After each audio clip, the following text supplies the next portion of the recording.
Time had gone soft at the crossroads. And let me tell you how. So Shanktonbury Rings is a collaborative project between myself, Justin Hopper, and Sharon Krause. It stems from a book I wrote called The Old Weird Albion, which is about landscape, memory, and myth along the South Downs, where my family is from.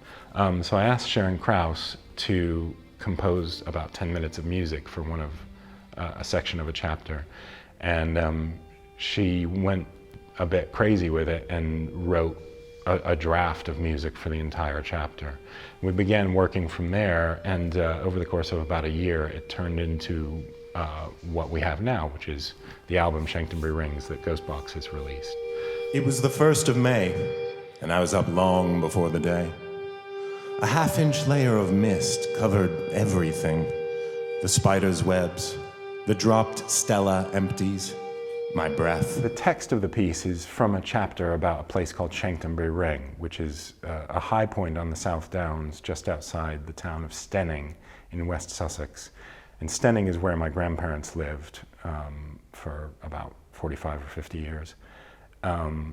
And it's the place I visited when we came from America to England in the early and mid-1980s.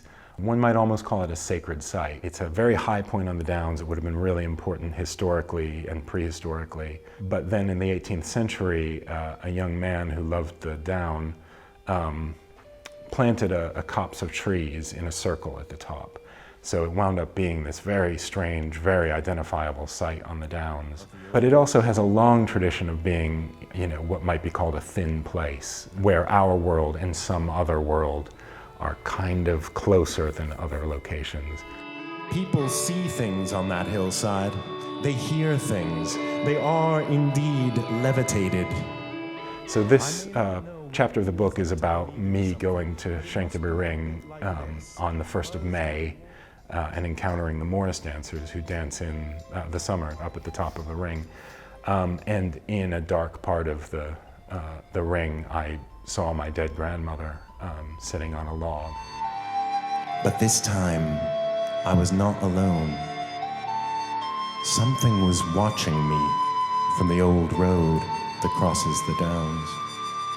And so this is all about that, and it's about a bunch of other things. It's about tradition. It's about the idea of being really close to being a part of a place, but not ever actually being able to be a part of that place. And I think for Sharon and I, those are kind of powerful ideas, because it's about the fact that we love this folk tradition, but we also know that we're sort of separate from it by time, by birth, by lots of different things.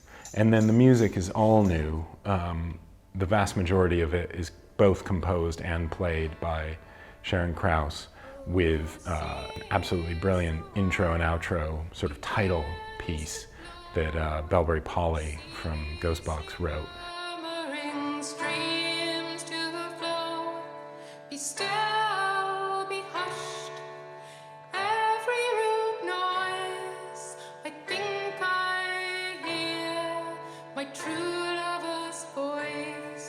So these slightly disparate elements, this sort of BBC radio adaptation feel, and this psychedelic folk music, and this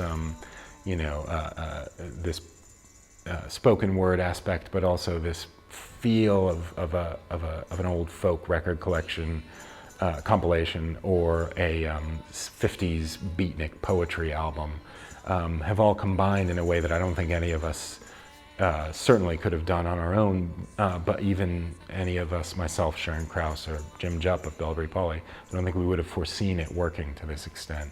We're really proud of how that's worked out. The sun stretched its rays and broke through. The numbness quit my fingertips. I slipped away. No one knew me. No one noticed me leave, unless Winnie was still watching. I skipped down the hillside along tapering tracks, and like that, the calendar had turned, and it was summer.